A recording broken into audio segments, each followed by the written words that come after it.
A single bark stopped the entire airport. At first, people thought it was just noise, a dog being dramatic, but then came the second bark, sharper, louder, followed by a third that made security agents drop their coffee and reach for their radios. The dog wasn't barking at a suitcase, not at an unattended bag, not at a grown man acting suspicious. No, he was barking at a child's backpack, a pink one with a unicorn. And what they found inside made every agent in Terminal B go dead silent now. Before we reveal the full story, first hit that subscribe button and drop a comment below, telling us where you're watching from. Now let's dive in. It started with a bark. Not the playful yap of a pet, but a deep, deliberate sound that sliced through Terminal B like a knife, the kind that makes the hairs on your neck stand up. People glanced up from their phones. A businessman chuckled nervously before returning to his laptop. But then it came again, louder this time, more urgent, each bark more insistent than the last building. Like thunder before a storm. This wasn't just a dog making noise, this was a warning, officer. Maya Ortiz felt her body tense before her mind processed what was happening. 3 years with Rex had taught her to trust that sound. Her hand moved toward her holster as her eyes followed Rex's focus to a little girl with a pink unicorn backpack standing frozen beside a man who gripped her wrist too tightly. Rex barked again, the sound bouncing off the polished floors. People started backing away. "What's wrong with that dog?" someone muttered.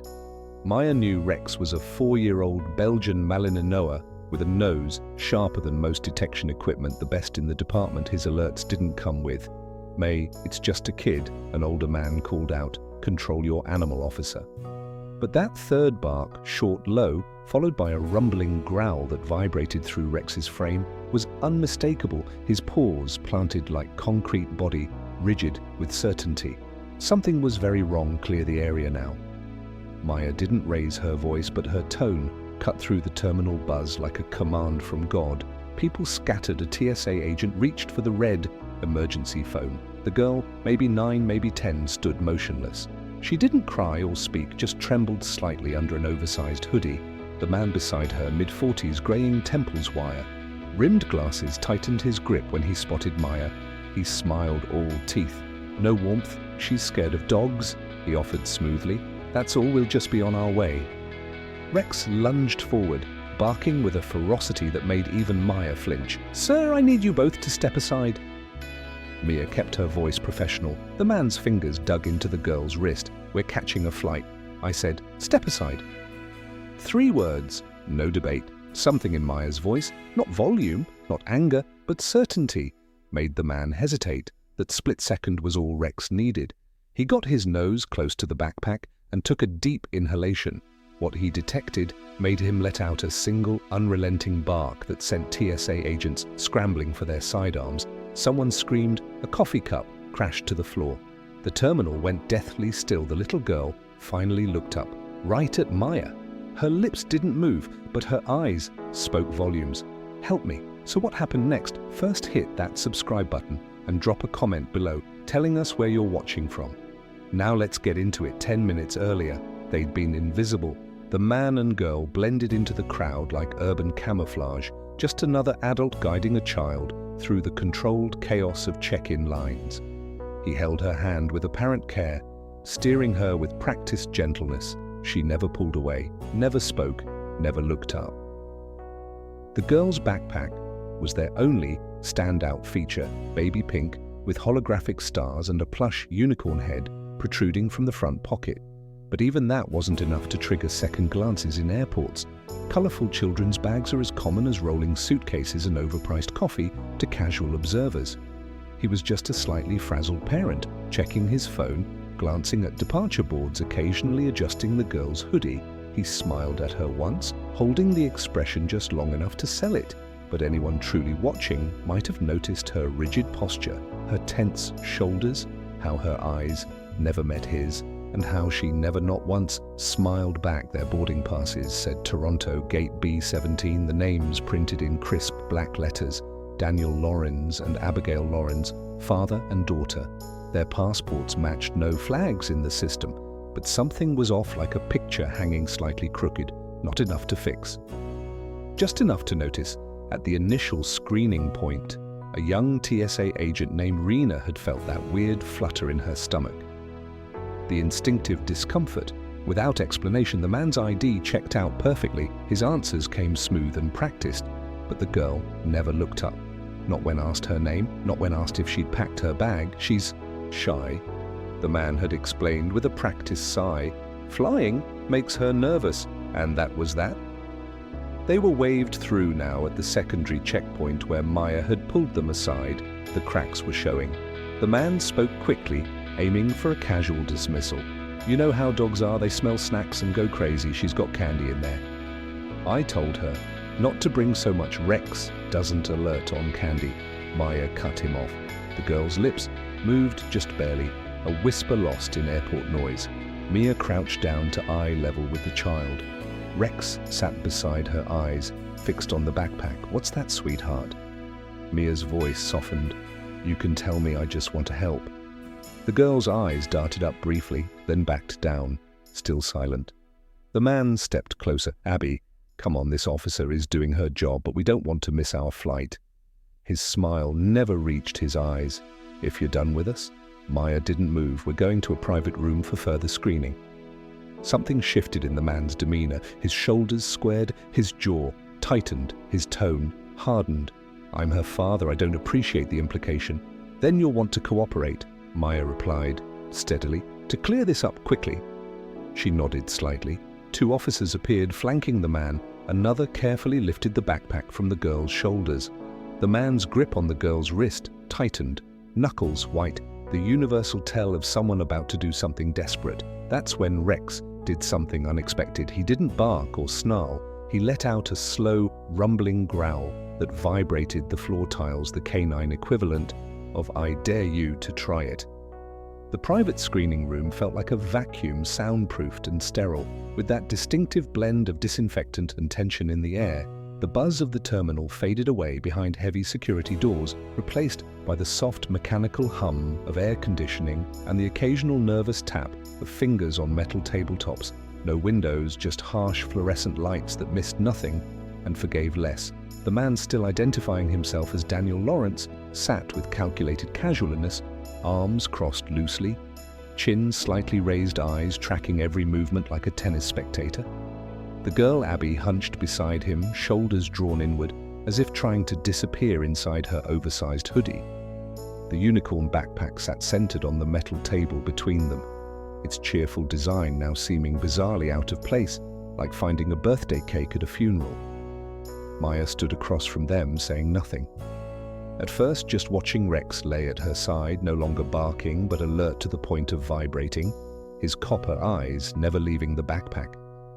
Maya had seen this kind of stillness before in Rex, during TR training exercises, in suspects about to confess, in survivors gathering strength to speak. It was the quiet before something broke. I'm going to ask you one more time, she finally said. Voice measured as a pharmacist's scale. Did your daughter pack her own bag? The man exhaled through his nose. A controlled release of annoyance. As I've told you 3 times now, she's 9 years old. I supervised her packing. It's a family vacation. This is ridiculous. Where exactly are you staying in Toronto? Why does that matter? A flash of irritation crossed his face. Answer the question. Please, near Niagara Falls. Some hotel. Marriott. I think she wanted to see the big waterfall, kids, you know. He attempted a conspiratorial smile that landed like a dead fish. The girl flinched, almost imperceptible, but Maya caught it. She shifted focus, kneeling to meet the child's downturned gaze. Hey Abby, it's okay. You don't have to talk. If you don't want to, but you can nod or shake your head. Would that be easier? Did you pack this backpack yourself? Silence stretched between them. The girl blinked twice. Slowly and deliberately, her fingers twisted the hem of her hoodie. Rex huffed softly through his nose. Sir, Maya said, still watching the girl, I'm going to open this bag now. You need a warrant for that. The man's voice had an edge now, like a knife just beginning to show through gift wrap. I have probable cause and federal directive under aviation security protocols. You're welcome to argue that point after I clear this room. He stood abruptly, chair legs screeching against the floor. "I want to speak to a supervisor now." Maya stepped forward, placing both palms flat on the table's edge, leaning in just enough to establish presence without aggression. "You're looking at one." The man didn't move, but something in his jaw flexed once, twice. His eyes darted to the backpack, then to the exit, calculating distances and odds. That was all Maya needed to see Sergeant Daly, Ali. She called calmly. Without turning her head, the door opened instantly, revealing a uniformed officer, who'd clearly been waiting just outside. "Please escort Mr. Loren to the observation room, keep him seated and keep him watched." Daniel didn't resist physically, but his parting words hung in the air like cigarette smoke. "You're going to feel really stupid when this turns out to be nothing but candy and coloring books." Maya let the comments slide off her like rain on waxed canvas. Once he was gone, she approached the girl again, crouching to eye level. "Abby, you're safe now, I promise you that, but I need to know, did someone else put something in your bag, something you weren't supposed to see?" The girl didn't answer with words. She just slowly raised her hand and touched Rex's ear, just a whisper of contact, fingertips barely grazing the soft fur. Then she dropped her hand back to her lap. That simple gesture told Mia everything she needed to know. She turned to the backpack and began unpacking with methodical care, coloring books, a half-empty bag of gummy bears, mismatched socks, a tablet still powered off a small, well-loved stuffed rabbit, with one ear more worn than the other, all the normal detritus of childhood. But when Maya lifted the plush toy, her fingers caught on something beneath the bag's lining, a slight bulge where there shouldn't be one, heavier than fabric. "Had any right to be," she probed gently, and felt it, the unmistakable texture of duct tape beneath the pink material. Mia's mouth went dry. She signaled the assisting officer to step back and carefully move the pet backpack to a specialized containment tray that had been waiting in the corner. Rex, who had been watching, silently suddenly barked again, sharp, authoritative, certain. His body shifted forward slightly, muscles bunching under his sleek fur. But Maya raised her hand in the signal that meant stay. He obeyed instantly, though a continuous low growl rumbled in his chest. The duct-taped object was flat cold to the touch and shaped like a narrow rectangle, roughly the size of a small hardcover book. Maya didn't remove it, not yet. Instead, she keyed her radio, speaking in the clear, precise cadence of someone who's practiced emergency protocols 1,000 times. "This is Officer Ortiz. We have a suspicious package requiring biohazard protocol. Evacuate all non-essential personnel from the screening floor. Initiate lockdown of gates B through D." The response was immediate and equally controlled. No sirens blared that would cause panic, but signal lights began flashing above the doorways, a silent alarm that passengers wouldn't recognize, but that would send every agent in the terminal into practiced motion. And in that moment, through the observation window, the man made his move. He lunged from his chair in a single fluid motion.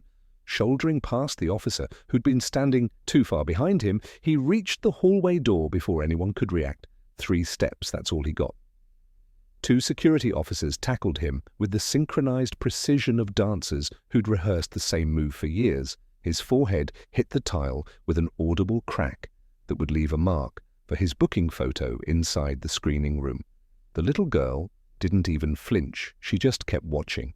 Rex kept his eyes locked on the backpack. The bomb squad arrived exactly 12 minutes later. Though to Maya, standing silent guard over the backpack, it felt like hours. By then the screening room had been emptied of all but 3 people, Maya, Rex, now secured in a side kennel, but still watching intently, and 2 specialists from the airport's EOD explosive ordnance disposal unit in full protective gear. The little girl, Abby, had been quietly escorted to a child services agent. Waiting in a secure lounge upstairs, she still hadn't spoken a single word. The metal table now held only the unicorn backpack, carefully positioned in a reinforced containment tray. A robotic arm operated remotely from behind a blast shield, delicately cut through the padded lining where Maya had detected the anomaly. What emerged wasn't what anyone had expected. No wires, no detonator, no C4 or timing device. Instead, the mechanical claws extracted a silver, insulated metal case, roughly the size of a hardback novel. sealed shut with industrial-grade latches and wrapped in multiple layers of duct tape. Its surface was smooth, unmarked, except for a faded biohazard symbol stamped into one corner. The room went silent, not even breathing. Broke the stillness everyone had seen that trefoil symbol before, usually in training videos or on warning signs outside labs. But here it was pulled from a child's backpack in the middle of America's 5th busiest airport. The lead EOD technician finally spoke, his voice muffled behind his protective mask. "This isn't explosive, but that doesn't mean it's harmless. This case is thermally insulated, designed to maintain stable internal temperature that typically indicates temperature-sensitive materials like biologicals." Maya finished for him, the words bitter on her tongue. Rex, still watching through the kennel door, let out a long, low whine, the sound he made when he sensed something beyond his training parameters, but knew it was dangerous. Maya's earpiece crackled to life. It was the Federal Security Director for the entire airport complex. FBI's en route ETA, 8 minutes. CDC has been notified you are to stand down and await formal handover. But something crawled up Maya's spine, an instinct honed through years of frontline security work. The same feeling that had made her trust Rex's alert. In the first place, she turned to the EOD technician. "Can you open it now, or do we wait? Protocol says wait." But the tech hesitated, glancing at the case. "We can x-ray it, that'll give us some idea what we're dealing with." 5 minutes later, they stared at the high-resolution scan on the monitor. Inside the case vials, at least 24 of them. Tiny glass containers, each nestled in protective foam cutouts labeled with markings in multiple alphabets. Some Cyrillic, some possibly Arabic, some using symbolic notation that Maya didn't recognize. The resolution was sharp enough to show handwritten numbers and color coding on each label. No pharmaceutical company logos, no standardized labeling, no batch numbers. The text spoke in a voice just above a whisper. "This isn't medication, it's either research-grade biological samples or what Mia prompted." He just shook his head. A second call came through on Mia's radio. The man, the so-called Daniel Lauren, had been processed, fingerprinted, and run through the federal database. He wasn't Abby's father. In fact, he wasn't Daniel. Anyone his true identity was still being verified, but preliminary matches showed he had a history with false documentation and international travel under multiple fraudulent passports. He'd entered the US under yet another name. 6 weeks earlier, the girl's real identity came through. Moments later, Abigail Quinn, age 9, reported missing from her home in Austin, Texas. 18 days ago, last seen being pulled into a blue SUV after school. The Amber Alert had generated initial leads, but the trail had gone cold within 48 hours. Until now, Mia's knees nearly buckled. As the pieces clicked together, she looked back at the unicorn backpack that had started it all, sparkly, innocent, painfully childish, and hiding what could have been a biological weapon. The question started spiraling through her mind. Was the plan to get the materials onto an international flight? Was Abby ever meant to reach Toronto, or was she disposable? How many other children like her were walking through airports right now, used as unwitting mules, hidden behind bright colors and stuffed animals? But she forced those thoughts away. Focus on what's in front of you. She reminded herself, one step at a time. The EOD team carefully resealed the case, secured it in a specialized thermal containment unit, and documented the chain of custody. The airport would remain under rolling lockdown for another 7 hours. News outlets would report a vague security incident near Gate B, frustrating travelers and generating angry tweets about missed connections. No one would mention the vials or the 9-year-old girl or the dog who'd spotted what every scanner and security agent had missed. Speaking of Rex, he sat quietly in his temporary kennel eyes, still tracking every movement in the room. Body still alert, despite the hours that had passed, like he understood that finding the threat was just the beginning, not the end of the job. By the time the FBI's weapons of mass destruction team arrived, the airport had transformed into a military operation. Flights, grounded terminals, partially evacuated media vans clustered at the perimeter. Reporters speculating about the major security situation behind unmarked doors. Officials from multiple agencies moved with quiet urgency, Homeland Security CDC and FBI badges clipped to belts, Maya found herself in a makeshift command center that had been an administrative conference room. 2 federal agents sat across from her, dispensing with pleasantries.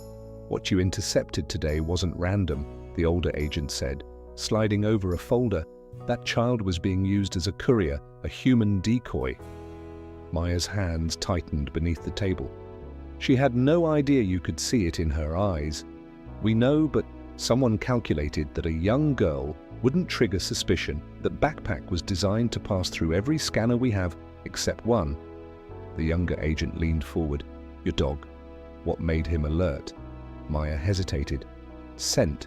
Primarily, he's trained on multiple chemical signatures, but her fear too, he picks up on things we can't explain," he detected. What millions in equipment missed. That case wasn't just biological, it was weaponized. How the answer came, slowly each word, measured, pathogens, multiple strains, some genetically modified, some related to smallpox, some we haven't identified. Whoever assembled this wasn't doing research. They were preparing for deployment. For what Maya whispered, the agents exchanged glances but offered no answer. Instead, they produced a photograph showing the detained man exiting a warehouse in Eastern Europe. Below was a list of aliases and a red banner, International Bioterror Suspect, Tier 1. The name wasn't Daniel Lauren, not even close. "Do we have a positive match?" Maya asked. Steadily. "We do now," the agent confirmed. "Your K9 partner just prevented something that would have made headlines worldwide by ensuring it never happened." Meanwhile, 5 floors up, another scene unfolded. Abigail Quinn's real parents had arrived under protective escort. Her mother, hollow-eyed from weeks of sleepless nights, nearly collapsed when her daughter walked in. Abby stood frozen, blinking as if unsure this was real. Then her mother dropped to her knees and whispered, "It's okay, Peanut. It's really me." That's when Abby broke. She ran with the desperate abandon of a child who thought she might never see home again. Her father wrapped his arms around them, both bodies shaking with silent sobs. And for the first time since Maya had met her, Abby smiled a real smile. Downstairs, Maya was completing her statement when an officer knocked. "Officer Ortiz, she's asking for the dog." Rex perked up, as if understanding. Maya led him to the family room. Rex didn't bound in excitedly. He padded forward with the same focused intensity he brought to everything professional, to his core. Abby, still in her parents' arms, stepped forward for the first time. She looked directly at someone without fear. "Hi," she said softly. Her first word in hours. Rex moved closer. Stopping at a respectful distance, Abby knelt and hugged him tight, desperate, thanking a hero she couldn't possibly repay. No one spoke. Some moments need no words. Later, walking the agents to their vehicles, one turned to Maya. "We can't release the full story. The public wouldn't understand the implications, I figured," Mia said, "watching snowflakes fall outside. But people should know what your dog did today." Maya looked down at Rex, now sniffing a planter, as if he hadn't just saved countless lives. "They'll never know," she said quietly. "But he will." Rex didn't receive a medal. There was no press conference, no viral news headline, no hero dog segment on the morning shows. There was a closed-door ceremony 3 weeks later, a small room inside a Homeland Security facility just outside the airport perimeter. The officials called it a recognition event, but really it was just a printed certificate and a handshake from a deputy director who clearly wasn't comfortable around large dogs. Rex didn't seem to mind. He sat perfectly still at Ma's side as the certificate was presented, his tail giving just the smallest thump against the floor when someone slipped him a piece of high-grade beef jerky behind the podium. He didn't understand the formal words being spoken, but he recognized the tone, the same steady praise Maya used during training when he'd performed exactly as he should. He briefly licked his handler's hand and resumed his watchful silence outside an unmarked SUV, waited to take them back to the precinct in the vehicle. Maya leaned against the window, watching the city scroll past in streaks of neon and sodium vapor. She still couldn't shake the image of that silver case, or the moment Rex had barked, and an entire terminal went silent, like someone had hit pause on reality itself. She glanced down at her partner. Rex sat upright on the custom K9 seat, eyes methodically scanning each passing intersection, ears twitching at every siren and horn blast. Still on duty, huh? She said, a tired smile tugging at one corner of her mouth. He didn't look at her, but his tail tapped twice against the seat cushion, his subtle acknowledgement that yes, the job was never really done. 5 days later, an envelope arrived at the precinct addressed to K9 Officer Rex. No return address, just Maya's name, and the department's mailing information inside was a single sheet of notebook paper, the handwriting clearly that of a child. Dear Officer Dog, I don't remember much about that day. It's all fuzzy, like when you wake up from a bad dream, but I remember how you barked and wouldn't stop until someone listened. I didn't know how to ask for help. I thought no one could see me, but you did. Mom says you're a hero and you save people every day. I believe her. Thank you for saving me, love. Abby, P.S. I drew this picture of you. I made your ears too big, but Mum says that's okay. Maya carefully folded the letter and tucked it inside Rex's equipment locker back at the station. Not because he could read it, but because some things deserve to be kept close. Back on duty, Rex's routine didn't change. He still woke at 400 hours, still waited impatiently by the door before each shift, still followed Maya with the unwavering loyalty that defined their partnership. He was just as focused, just as disciplined, but there were subtle differences, like how, whenever they conducted routine patrols through the airport, even for training exercises, he'd pause just a moment longer. When children passed by, especially those with backpacks, it wasn't suspicion exactly. It was awareness memory. Maya never discussed the case publicly. She signed the non-disclosure agreements. She nodded when supervisors instructed her. This stays classified, you understand why? And she did mostly. But some nights when the K9 unit was quiet and the other handlers had gone home, she'd sit beside Rex in the kennel bay and talk to him like he understood every word. None of them will ever know what you did, she told him once, stroking the thick fur along his neck. But that doesn't mean it didn't matter. Rex blinked slowly, then leaned his weight against her side. The dog, equivalent of a hug, he wasn't the kind of dog who barked without reason, but that day at the airport when he did, everything changed. What would you have done if a police dog started barking at a little girl's backpack in the middle of a crowded airport? Would you have trusted the animal's instincts or assumed it was just a training error? Have you ever experienced a moment when an animal sensed something humans completely missed? That sixth sense that our four-legged companions possess has saved countless lives throughout history. The toughest question remains, in a world where threats can come from the most innocent-looking places. How do we balance security with humanity? Should we trust animal instinct over human appearance, even when it means treating a child like a potential threat? Let me know what you think in the comments. I read every single one.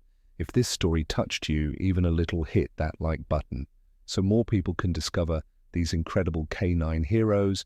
Make sure you're subscribed to our channel, and don't forget to tap the notification bell so you never miss what we share next.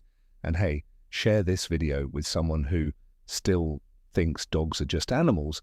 These incredible partners serve alongside human officers every day, protecting us in ways most people never see. Check out our other amazing K9 stories appearing on your screen right now. And I'll see you tomorrow, same time, with another brand new story that will leave you speechless. Until then, stay safe out there.